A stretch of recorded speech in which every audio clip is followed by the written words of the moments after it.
Bueno, como hemos venido comentando con ustedes, la variante Ómicron del coronavirus pues está dando de qué hablar en muchas partes del mundo. Todavía hay cosas que no sabemos respecto de qué tan transmisible es, de qué tan contagiosa es y también pues cuáles son los efectos que produce.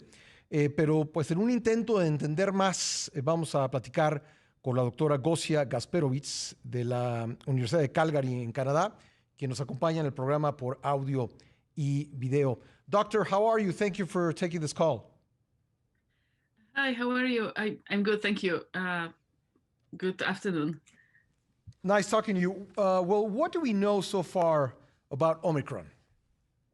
So we know that it has more than 30 mutations in a spike protein that can be dangerous. So they can impact both transmissibility and pathogenesis and immune evasion.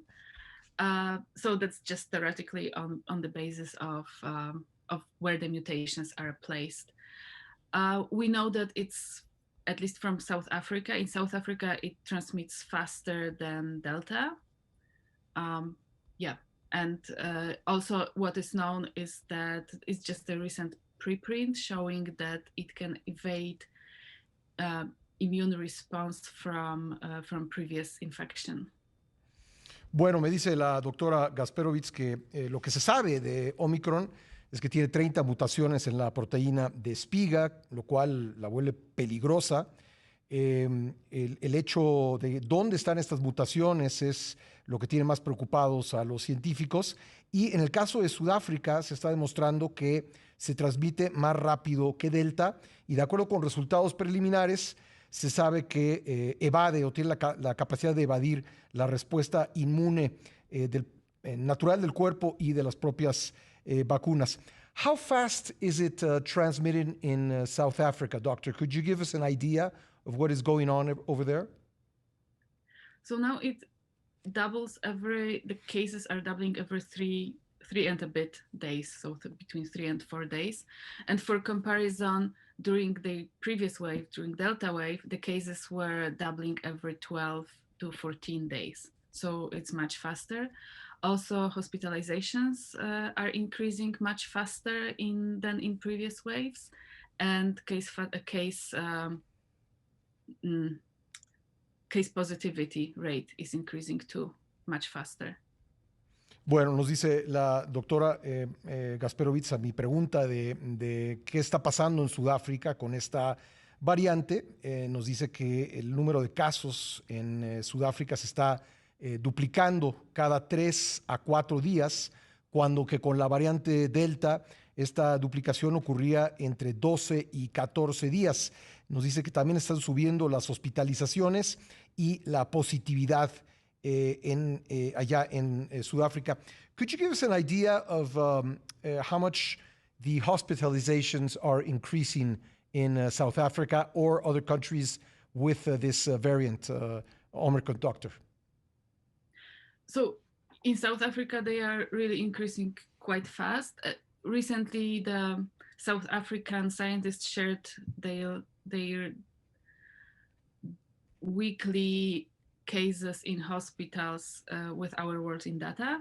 So now we can see that just within last week, the cases in hospitals the admissions to hospitals almost doubled in South Africa. And for comparison, for Delta wave, it was less than 3 weeks, the doubling time of hospitalizations. And for Beta wave, it was around 2 weeks. So even hospitalizations are doubling faster now in South Africa. Bueno, nos dice que el ritmo en que están aumentando las hospitalizaciones en Sudáfrica es mucho más rápido que en el caso de las variantes Delta y Beta. En una semana se han duplicado contra 2 semanas que tomaba en el caso de Beta y 3 semanas en el caso de Delta. You were telling me before that the preprint says that it could evade the immune response. What do we know about this? Is it a fact that we are not sufficiently protected by the current vaccines? So it's not about vaccines. So the study from South Africa talks about immunity from prior infection, not from the vaccines. And they found that Omicron variant is associated with substantial ability to evade immunity from prior infections.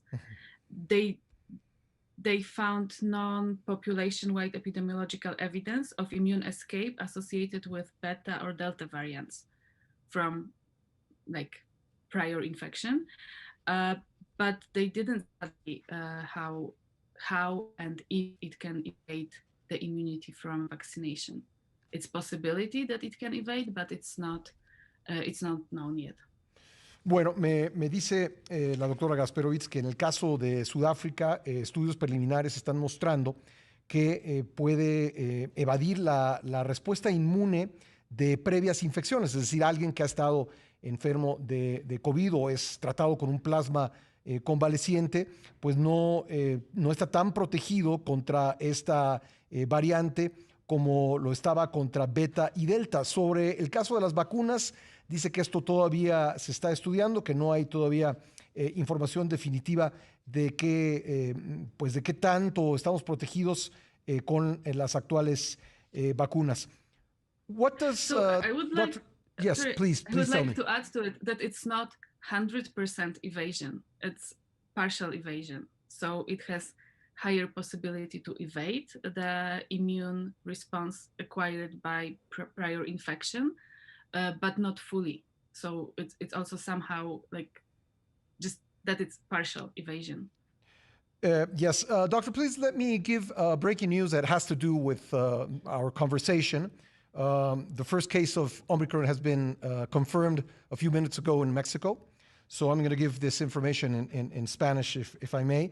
Se está confirmando por parte del doctor Hugo López-Gatell el primer caso positivo de la variante Omicron en México. Se trata de una persona de 51 años de edad que estuvo en Sudáfrica, tiene una enfermedad leve y voluntariamente se internó en un hospital privado para evitar contagiar. Así que pues ya está plenamente confirmado lo que pues, yo daba a conocer ayer en mi cuenta de Twitter, lo ha confirmado. En la mañana el presidente López Obrador decía que había muchas posibilidades, que esto estaba en vías de confirmación y ya lo ha confirmado el doctor Hugo López-Gatell, subsecretario de Salud. Aseguró que desde el 26 de noviembre se estableció un protocolo de vigilancia virológica que identifica tempranamente casos de COVID en personas que llegan de cualquier país, aunque López-Gatell sostuvo que cerrar las fronteras y bloquear personas o bienes no son medidas útiles para contener las variantes. Llamó a conservar la calma. I was telling our audience, doctor, that the main official responsible of the campaign against coronavirus in Mexico has insisted that closing borders is not very effective in fighting against this variant. What would you say about this? Well, I would say that we have proved that mandatory quarantines protect, are essential in the fight against the virus. So, for example, in Atlantic Canada, where Atlantic Canada are 4 provinces, and each had mandatory quarantine around its borders for incoming travelers from other provinces and international. And when in the rest of Canada we had big like second and third wave, they just had small outbreaks, and those outbreaks didn't spill over to neighboring regions. So if Nova Scotia had an outbreak, then New Brunswick, the neighboring province, didn't. So that's a proof that mandatory quarantine really works. It also worked. Another example from the world is Australia during the 2020 July-August wave in Melbourne and so state of Victoria. This didn't spill over to other states in Australia because they had mandatory quarantine between states. So mandatory quarantines definitely work, and they are a very good tool, a very good protective measure against transmitting the virus.